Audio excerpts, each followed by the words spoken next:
जय माता दी मेरे प्यारे बहन भाइयों। मैं आ गई आपके सामने दुर्गा सप्तशती का पाठ लेकर, जिसमें के मेरे अध्याय 3 डल चुके हैं। चौथा अध्याय अब। देवी माँ ये पाठ सुनने से बहुत ज़्यादा कृपा करती हैं, सुख शांति और समृद्धि देती हैं। अध्याय 4 में इंद्रादि देवताओं द्वारा देवी की स्तुति सुनिए।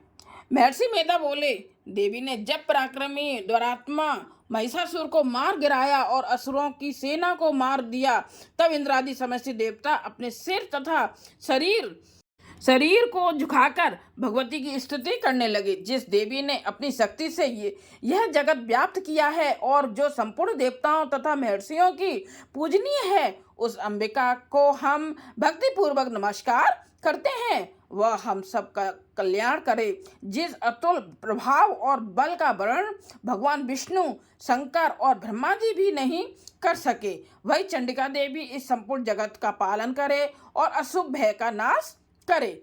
पुण्यात्माओं के घरों में तुम स्वयं लक्ष्मी रूप हो और पापियों के घरों में तुम अलक्ष्मी रूप हो, और सतकुल में उत्पन्न होने वालों के लिए तुम लज्जा रूप होकर उनके घरों में निवास करती हो। हम दुर्गा भगवती को नमस्कार करते हैं। हे देवी, इस विश्व का पालन करो। हे देवी, हम तुम्हारे अचिंत्य रूप का किस प्रकार वर्णन करें। असुरों का नाश करने वाली भारी पराक्रम तथा समस्त देवताओं और दैत्यों के विषय में जो तुम्हारे पवित्र चरित्र हैं, उनका हम किस प्रकार वर्णन करें। हे देवी, त्रिगुणात्मिका होने पर भी तुम संपूर्ण जगत की उत्पत्ति का कारण हो। हे देवी, भगवान विष्णु, शंकर आदि किसी भी देवता ने तुम्हारा पार नहीं पाया।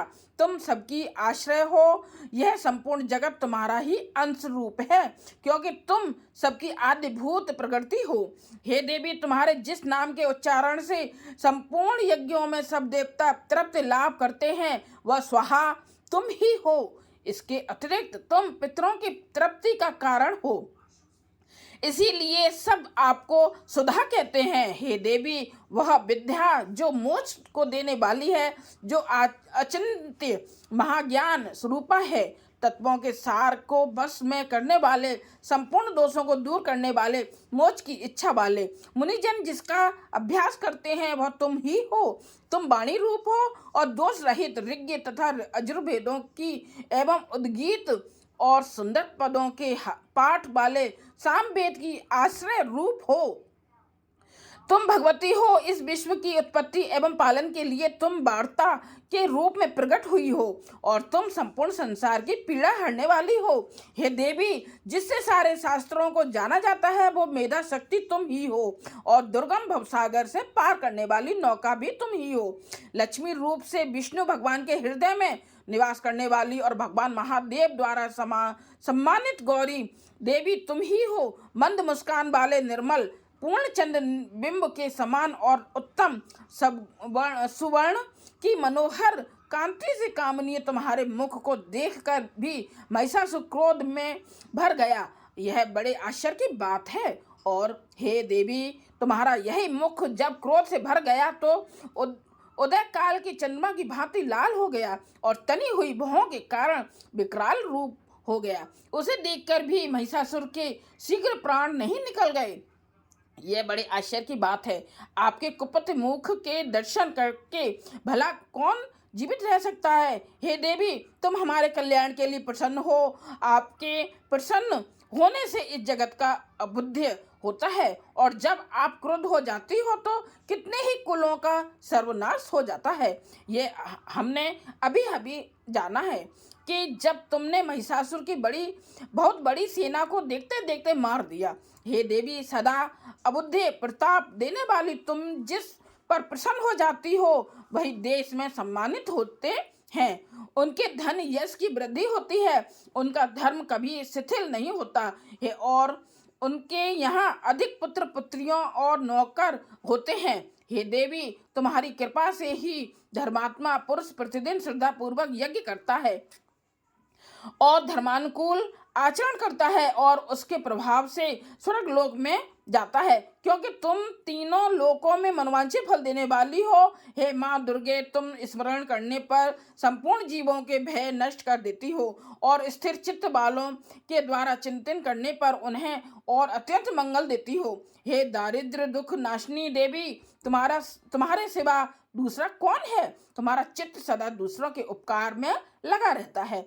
हे देवी, तुम शत्रुओं को इसलिए मारती हो कि उनके मारने से दूसरों को सुख मिलता है। वह चाहे नरक में जाने के लिए चिरकाल तक पाप करते रहे हों, किंतु तुम्हारे साथ युद्ध करके सीधे स्वर्ग को जाएं, इसलिए तुम उनका वध करती हो।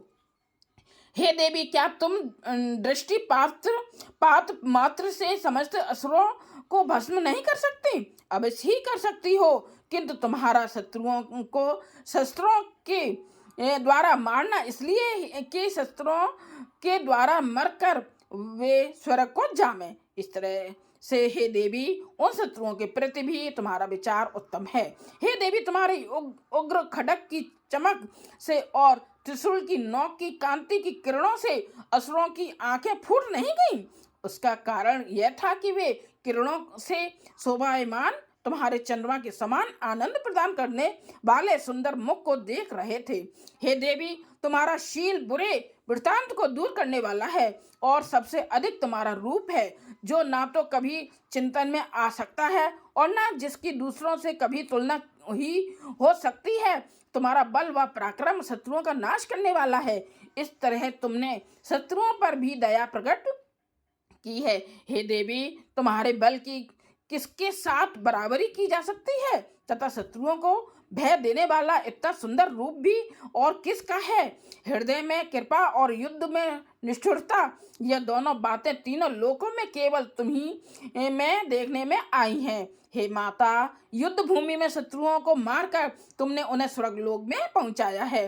इस तरह तीनों लोकों की तुमने रक्षा की है तथा उन उन्मत्त असुरों से जो हमें भय था उसको भी तुमने दूर किया है।